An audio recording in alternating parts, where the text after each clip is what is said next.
Hello guys, welcome back to my YouTube channel. स्वागत है आप सभी का हमारे यूट्यूब चैनल पर। तो आज के इस वीडियो लेक्चर में मैं आपको पढ़ाने वाला हूं most important one word substitution, जिसमें हम पढ़ रहे हैं कंप्लीट वन वर्ड सब्स्टिट्यूशन, जो कि होने वाला है इंग्लिश ब्लैक बुक से।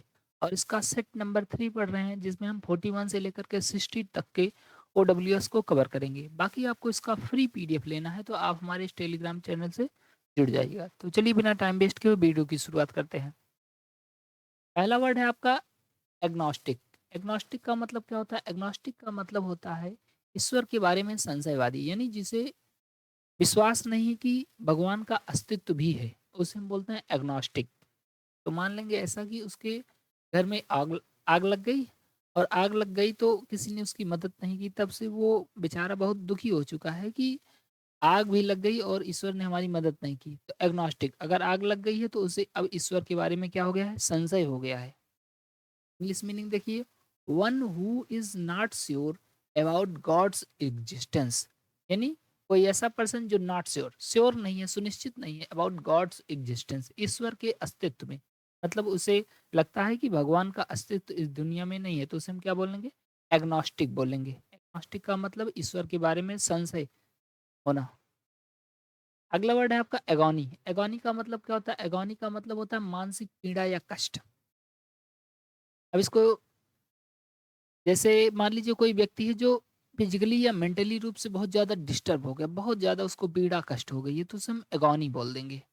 एगोनी को ऐसे याद कर लेंगे, दूसरा आग आग से ही याद करेंगे कि उसके घर में जब से आग लग गई तब से उसको क्या हो गई है? मानसिक पीड़ा हो गई है, कष्ट हो गया, तनाव हो गया है। और यहाँ पर एग्नोस्टिक, आग लगी और उसको ईश्वर के बारे में संशय हुआ, और आग लग गई है तो क्या हुआ? उसे मानसिक पीड़ा और कष्ट हो गया है। इंग्लिश मीनिंग देख सकते हैं, एक्सट्रीम मेंटल और फिजिकल सफरिंग। मतलब बहुत ज़्यादा मेंटल, मानसिक रूप से, और फिजिकल या शारीरिक रूप से सफरिंग, कष्ट झेलना। तो अगर कोई व्यक्ति शारीरिक या मेंटली कोई कष्ट झेल रहा है तो उसे हम क्या बोलेंगे? एगोनी। तो एग्नोस्टिक का मतलब ईश्वर के बारे में संशय, और एगोनी का मतलब क्या हो जाएगा? मानसिक पीड़ा या कष्ट। अगला वर्ड है आपका एल्बम। एल्बम का मतलब क्या होता है? आप जानते हैं, चित्र संग्रह, यानी एक ऐसी बुक जो खाली होती है और उसमें लोग क्या करते हैं? किताब, स्टम्प, दुनिया भर की चीज़ों को कलेक्ट करके रखते हैं, उसे हम बोलते हैं एल्बम। इसको आप सब लोग जानते हैं एल्बम। इंग्लिश मीनिंग देख लीजिए, अ ब्लैंक बुक, एक सादी किताब, for keeping collection of photograph, picture और स्टम्प। मतलब एक खाली किताब जिसमें कीपिंग रखा जाता है, कलेक्शन ऑफ फोटोग्राफ, फोटोग्राफ का संग्रह, पिक्चर्स या स्टम्प, इन सभी चीज़ों को रखा जाता है, उसे हम क्या बोलते हैं? एल्बम बोलते हैं। अगला वर्ड है आपका एल्गोफोबिया। एल्गोफोबिया का मतलब क्या होता है? शरीर में कष्ट होने का डर। यानी कभी-कभी आदमी को लगता है कि कहीं मेरा हाथ ना दर्द होने लगे, मैं इतना काम दे रहा हूँ, मेरा पैर ना दर्द होने लगे, मेरा सिर ना दर्द होने लगे, मतलब उसको ये डर लगा रहता है, इसको बोलते हैं एल्गोफोबिया। अब इसको याद कैसे करेंगे? एक रूट वर्ड यहाँ पर यूज़ किया गया है, फोबिया। फोबिया का मतलब क्या होता है? फोबिया का मतलब होता है डर, और एल्गो का मतलब क्या होता है? एल्गो का मतलब शरीर। ओके, तो एल्गो का मतलब शरीर, फोबिया का मतलब डर, यानी शरीर में होने वाला डर। इस मीनिंग आप देख सकते हैं, फियर ऑफ पेन। फियर का मतलब क्या होता है? डर, और पेन का मतलब क्या होता है? पेन का मतलब होता है दर्द, तो दर्द होने का डर। ओके, एल्गोफोबिया मतलब शरीर में कष्ट होने का डर। अगला वर्ड है आपका एलियन। बहुत इंपॉर्टेंट है। एलियन का मतलब होता है विदेशी, यानी कोई ऐसा पर्सन जो हमारे देश का ना हो, किसी और देश से आया हुआ हो, कहीं और किसी और ग्रह से आया हुआ है, जिसके बारे में हम नहीं जानते, जो अलग है एकदम, वो क्या कहलाएगा? एलियन कहलाएगा, विदेशी कहलाएगा। ओके, देखिए कई प्रकार की चीज़ें आपको देखने को मिलेंगी। अ पर्सन, एक ऐसा person belongs to foreign country, यानी जो विदेश से संबंध रखता है। जैसे मान लीजिए इंडिया है ये, और यहाँ पर है आपका यूएसए। तो जो यूएसए से आया हुआ है हमारे यहाँ, हम उसको क्या बोलेंगे? हम उसको एलियन बोलेंगे। एलियन का मतलब क्या हो जाएगा? विदेशी। ओके, या उसे हम फॉरेनर भी बोल सकते हैं, चाहे आप एलियन बोलिए या फॉरेनर बोलिए। एलियन या फॉरेनर, दोनों का मतलब क्या होता है? दोनों का मतलब होता है आपका विदेशी। Okay, a person belong to foreign country, जो विदेशों से संबंध रखता है, उसे क्या बोलते हैं? उसे हम एलियन बोलेंगे। Different from what are you use to, fictional being from, यहाँ से यूज टू, बस, यानी उस चीज से अलग होना जिसके आप यूज टू हैं। यूज टू का मतलब क्या होता है? हैबिचुअल होना, आदी होना। मतलब आप जिस चीज़ के आदी हैं, भई आप अपने देशवासियों के आदी होंगे, उनको देखते हैं, अगर कोई गोरा इंसान आ जाए तो आपको लगेगा ये तो लगता है पक्का अमेरिका का आया हुआ है। वो आपके लिए क्या है? फॉरेनर है, विदेशी है। Okay, fictional being from about another world, मतलब किसी दूसरे वर्ल्ड का होना, दूसरे संसार का होना। लोग कहते हैं ना एलियन आए हैं, दूसरे ग्रह से आए हुए हैं। तो एलियन का मतलब क्या है? जो हमारे देश का नहीं है, बात खत्म।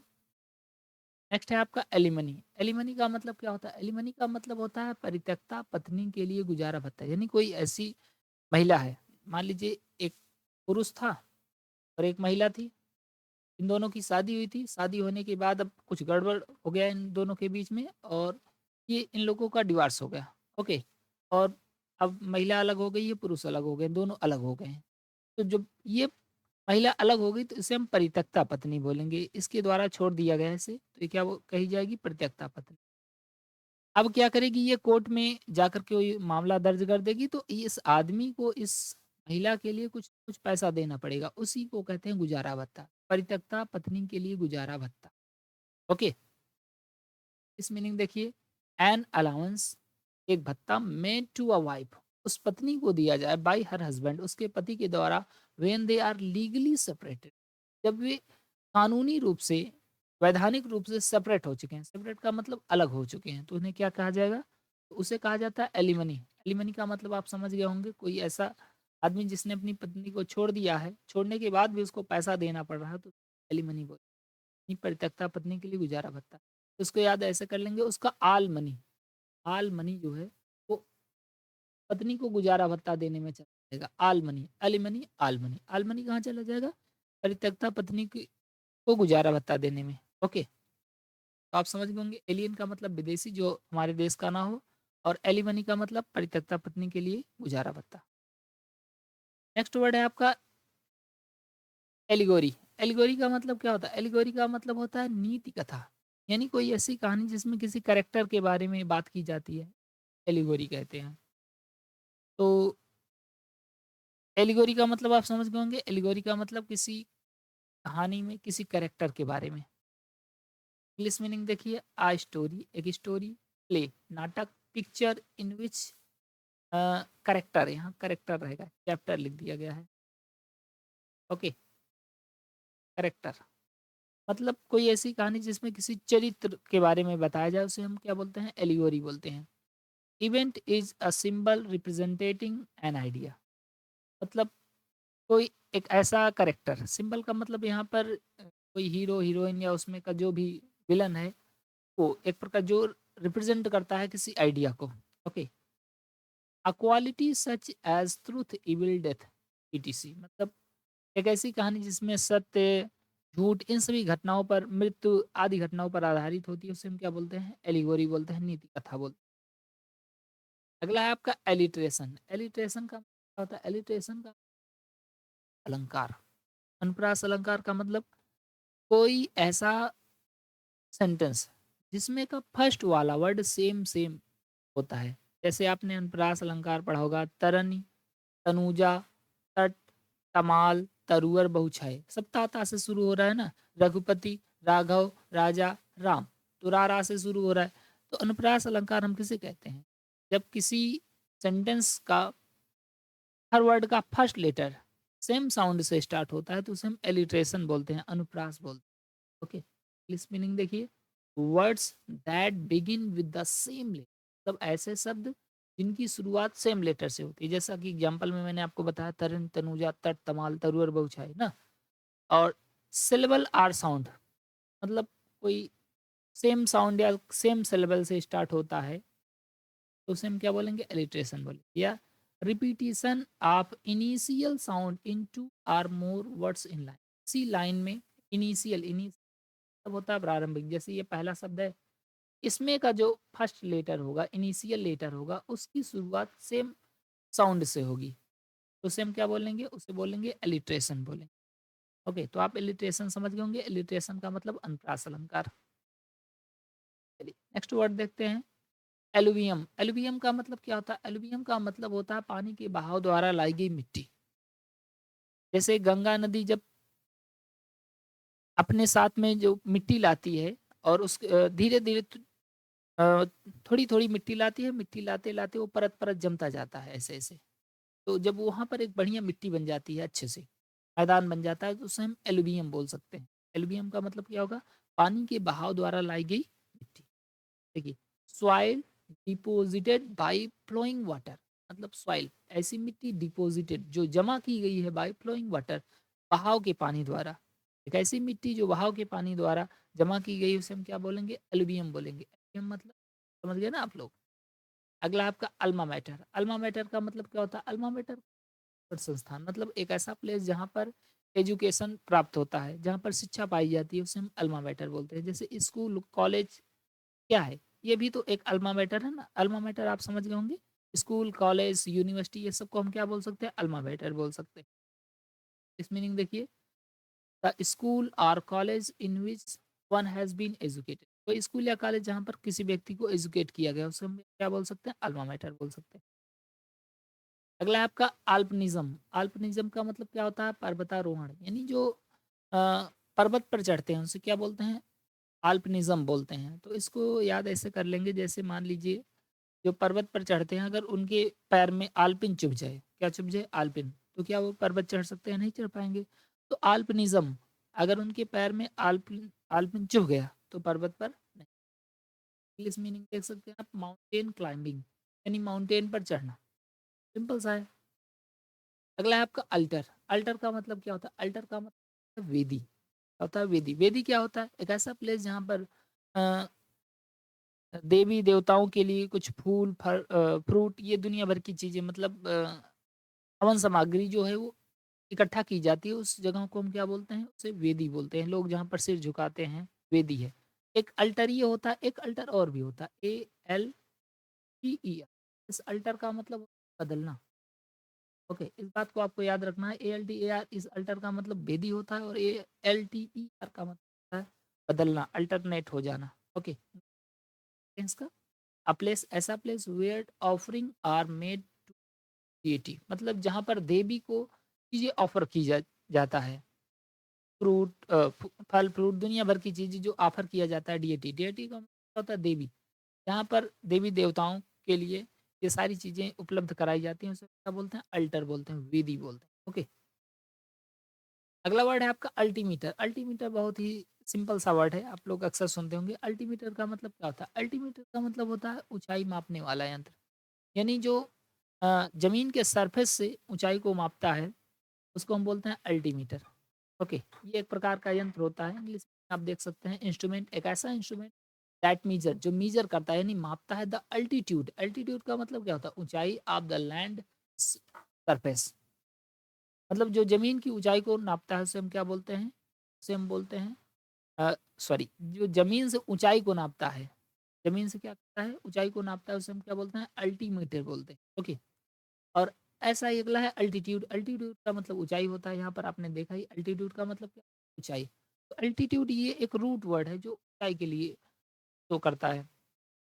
The height above sea level, अब देखो ऊँचाई जो नापी जाती है उसको समुद्र तल से ही नापा जाता है। आप कहीं किसी रेलवे स्टेशन पर जाएँ, किसी अ और प्लेस पर जाते हैं, तो वहाँ पर जो भी ऊँचाई लिखी रहती है ना, लिखा रहता है समुद्र तल से इतना इतना नीचे लिखा रहता है ना, तो ये एक पैमाना होता है समुद्र तल। तो समुद्र तल से ही ऊँचाई को डिफाइन किया जाता है। तो the height above sea level, मतलब सी लेवल, समुद्र स्तर से ऊँचाई, इसको क्या बोलेंगे? एल्टीट्यूड बोलेंगे। नॉर्मली हाइट भी बोल सकते हैं ना, लेकिन क्या बोलेंगे? एल्टीट्यूड। अगला है आपका अल्ट्रस्ट। अल्ट्रस्ट का मतलब क्या होता है? परोपकारी, यानी जनहितैषी, एक ऐसा पर्सन जो लोगों के लिए अच्छे-अच्छे काम कर सकता है, उसे हम क्या बोलते हैं? अल्ट्रस्ट बोलते हैं, परोपकारी। इसको याद कर लीजिएगा, ऑल ट्रस्ट। क्या? ऑल ट्रस्ट मतलब सारे के सारे लोग उस पर ट्रस्ट करेंगे। सारे के सारे लोग क्या करेंगे? उस पर ट्रस्ट करेंगे। क्यों? क्योंकि वो परोपकारी व्यक्ति है। ऑल ट्रस्ट, ऑल लोग ट्रस्ट क्यों करते हैं? मतलब सभी लोग ट्रस्ट करते हैं। परोपकारी व्यक्ति है, जनहितैषी व्यक्ति है। इंग्लिश मीनिंग देखिए, someone who makes charitable donation, कोई ऐसा पर्सन जो डोनेशन करता है intended to increase human wellbeing. Human wellbeing का मतलब क्या होता है? मानव जाति की भलाई। मानव जाति की भलाई के लिए जो डोनेशन करता है, दान करता है, क्या बोलते हैं? अल्ट्रस्ट बोलते हैं। ओके, अगला है आपका एलुमिनस। एलुमिनस का मतलब क्या होता है? एलुमिनस का मतलब होता है भूतपूर्व छात्र, यानी कोई किसी विद्यालय में पढ़ा हुआ है, विद्यालय को छोड़ दिया है। अब वो व्यक्ति उस विद्यालय के लिए एलुमिनस हो गया। एलुमिनस मतलब भूतपूर्व छात्र। इंग्लिश मीनिंग देखिए, a former student of a school, college और यूनिवर्सिटी। कोई एक ऐसा फॉर्मर स्टूडेंट, फॉर्मर का मतलब होता है, फॉर्मर का जो अ, भूतपूर्व है, पुराना है। एक पुराना विद्यार्थी आप स्कूल, कॉलेज या यूनिवर्सिटी, स्कूल, कॉलेज या यूनिवर्सिटी का जो एक पुराना विद्यार्थी, वो क्या कहलाता है? एलुमनस कहलाता है। अगला वर्ड है आपका अमेचर। अमेचर बहुत ही इंपॉर्टेंट वर्ड है, उसका स्पेलिंग अक्सर AMATEUR। अमेचर का मतलब क्या होता है? शौकिया, यानी जो किसी चीज को आनंद के लिए करता है, उसको हम क्या बोलते हैं? अमेचर बोलते हैं। जैसे मान लीजिए मैं पढ़ा रहा हूँ, तो मुझे पढ़ाना अच्छा लगे, सिर्फ अच्छा लगे, तो 1-2 दिन पढ़ाऊँ, उसके बाद फिर बंद, क्या कहलाऊँगा? अमेचर। अगर कोई चीज़ आप किसी शौक के मारे करते हैं कि आपको ये अच्छा लग रहा है, इसको कर लेते हैं थोड़ी देर के, तो आप क्या कहलाएँगे? अमेचर कहलाएँगे। मतलब आप उस चीज़ में प्रोफेशनल नहीं हैं, उसको आप सिर्फ आनंद के लिए करते हैं, उसको हम क्या बोलेंगे? अमेचर बोलते हैं। देखिए, आपको क्लियर हो जाएगा। One who plays for pleasure rather than as profession. मतलब कोई ऐसा व्यक्ति जो किसी काम को प्लीज़र के लिए करता है, प्लीज़र मतलब आनंद के लिए करता है, रेदर दैन प्रोफेशन, मतलब व्यवसाय की अपेक्षा छोड़ करके, व्यवसाय की अपेक्षा वो नहीं, व्यवसाय के लिए नहीं करता, वो प्लीज़र के लिए करता है, आनंद के लिए करता है, उसको क्या बोलेंगे? प्लीज़र बोलेंगे। अ पर्सन एक ऐसा person who is neither well experienced और प्रोफेशनल, जो ना तो अच्छे से एक्सपीरियंस्ड है और ना ही प्रोफेशनल है। प्रोफेशनल मतलब व्यावसायिक, और ना ही एक्सपीरियंस, ना उसे किसी चीज़ का अनुभव है। तो उसको हम क्या बोलेंगे? अभी उसको हम अमेचर बोलेंगे। A non professional who is inept at a particular activity. एक ऐसा नॉन प्रोफेशनल का मतलब क्या? प्रोफेशनल का मतलब होता है आपका व्यावसायिक, और नॉन प्रोफेशनल का मतलब अव्यावसायिक। एक ऐसा अव्यावसायिक व्यक्ति हु इज़ इनेप्ट, जो नया है, इनेप्ट का मतलब नया है, एट अ पार्टिकुलर एक्टिविटी, किसी विशेष एक्टिविटी में, किसी विशेष क्रियाकलाप में, तो क्या कहलाएगा? अमेचर कहलाएगा। अगला वर्ड है आपका एमेक्सोफोबिया। एमेक्सोफोबिया का मतलब क्या होता है? वाहनों का डर।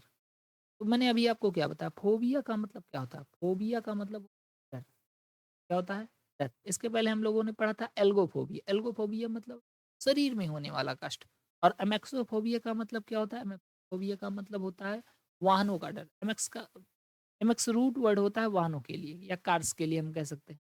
तो फोबिया मतलब डर, एमेक्स वाहन, यानी वाहनों का डर। फियर ऑफ राइडिंग, की कार में राइडिंग करने का डर, क्या कहलाएगा? फोबिया कहलाएगा। 3 फोबिया आपको याद रखना है। पहला आपको एल्गोफोबिया, दूसरा एमेक्सोफोबिया, एक और है क्लस्ट्रोफोबिया। हालाँकि फोबिया के बहुत सारे वर्ड हैं, ज़रूरत पड़ने पर मैं आपको धीरे-धीरे बताता रहूँगा ताकि याद भी होता रहे।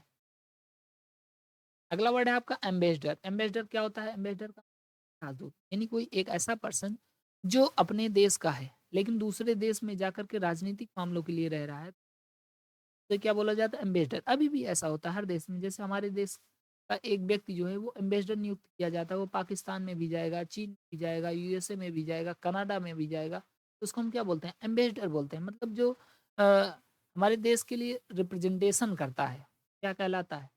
कहलाता है एम्बेसडर, राजदूत। ओके, देखिए, अ diplomatic representative in another country, मतलब एक ऐसा पर्सन जो रिप्रेजेंटेटिव करता है, प्रतिनिधित्व करता है इन अनदर कंट्री, दूसरे देश में जाकर, जो हमारे देश का प्रतिनिधित्व दूसरे देश में जाकर के, उसे हम एम्बेसडर बोलते हैं। ठीक है? हमारे यहाँ की सारी बातों को वहाँ पर रखता है, जैसे हमारे प्रधानमंत्री कहना चाहते हैं वो रखेगा, वहाँ की जो बातें होगी वो यहाँ पर बताएगा, उसको क्या बोलेंगे? एम्बेसडर बोलेंगे। और ये आज का लास्ट वर्ड है आपका एम्बीडेक्स्ट्रस। एम्बीडेक्स्ट्रस का मतलब क्या होता है? उभयहस्त। उभयहस्त का मतलब क्या होता है? एक ऐसा पर्सन जो दोनों हाथों से समान कार्य कर सकता है। मतलब जैसे मान लीजिए मैं पढ़ा रहा हूँ, अब इस हाथ से पढ़ा रहा हूँ, अब इस हाथ से अगर मैं थक जाऊँगा तो मैं इस हाथ से लिखना शुरू करूँगा, सेम स्पीड में, कोई हमको दिक्कत नहीं होगी लिखने-उखने। तो क्या कहा जाएगा? एम्बीडेक्स्ट्रस कहा जाएगा। एम्बीडेक्स्ट्रस का मतलब होता है जो दोनों हाथ समान रूप से काम कर सकता है, उसको हम एम्बीडेक्स्ट्रस बोलते हैं। ठीक है? यानी उभयहस्त। इस मीनिंग देख सकते हैं, able to use left and right hand equally well, मतलब दाएँ और बाएँ हाथ दोनों को बराबर समान रूप से जो यूज़ कर सकता है उसको क्या बोलेंगे? एम्बीडेक्स्ट्रस बोल।